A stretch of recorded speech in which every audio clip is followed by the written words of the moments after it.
Hey, good morning, everyone. This is Dave C., Indiana Radio 267 slash Brownsburg. We are live on YouTube. We are also live on Indiana Radio 267 slash Brownsburg on Facebook. So follow us, tune us in, watch all our videos on YouTube, and let's go ahead and get started here this morning. We're on Monday through Friday, all week long. We started 3 days ago with our 10-pound challenge, where we said we could lose 10 pounds in 30 days. This is day 3 of the challenge. We started off at 27 pounds. I should say Dave C. did. So we started off at 227. I'm sorry. So let's get on the scale and see if we made any progress.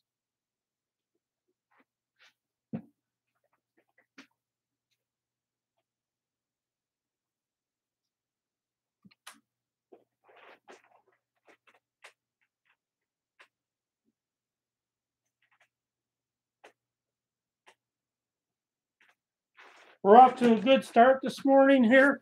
We are at 225 pounds. So progress is good. Again, I'm not a doctor. I'm not a nutritionist. So however you go about doing it is your business. It's your responsibility to get yourself in shape. Spring is coming real quick here, so you want to do that.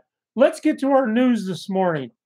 Michael Moore participated in anti-Trump rally allegedly organized by the Russians. Michael Moore, filmmaker who has long accused President Trump of colluding with Russians, posted videos and pictures of himself participating in a protest in Manhattan that was allegedly organized by Russians in November 2016. Prosecutors said Friday that the Russians indicted for meddling in the presidential campaign were also behind anti-Trump rallies that occurred after the election. The government alleged in an indictment signed by special counsel Robert Mueller that the defendants organized on November 12th Trump is not my president rally in New York. Their strategic goal was to sow discord in the U.S. political system, the indictment said. On November 12th, Moore tweeted, at today's Trump Tower protest, he wouldn't come down. He attached a picture of himself posing with a large number of protesters. Moore also posted a lengthy video on Facebook November 12th in which he joined the protest and debated voters at Trump Tower. Approximately 25,000 protesters turned out in New York on November 12th, chanting slogans rejecting then President-elect, NBC News reported at the time, citing New York Police Department officials. Amid heavy police presence, protesters marched from Union Square to Trump Tower, The Guardian reported. Moore has repeatedly claimed that President Trump inappropriately collided with Russians. Last year, Moore wrote on Facebook, it doesn't take a rocket scientist to figure out what was going on. Trump colluding with the Russians to throw the election to him. Donald Trump has endorsed recent GOP foe Mitt Romney for the U.S. Senate. President Trump gave his full backing to 2012 Republican presidential nominee Mitt Romney on Monday, saying Romney's bid for a Senate seat from Utah has my full support and endorsement. The president's tweet suggested he may have buried the hatchet, at least temporarily, with the GOP foe who called Trump a phony and a fraud in 2016.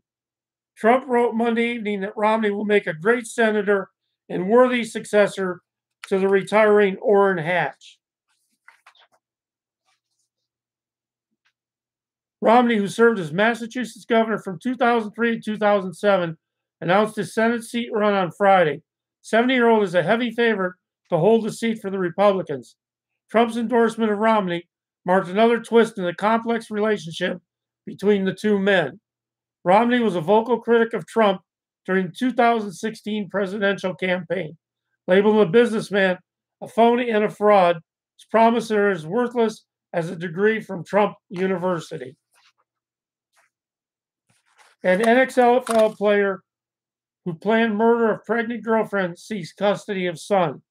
A former NFL wide receiver who is serving time for a murder he planned, back in 1999, so he allegedly wouldn't have to pay child support, is about to be released from North Carolina prison, and he wants custody of the child.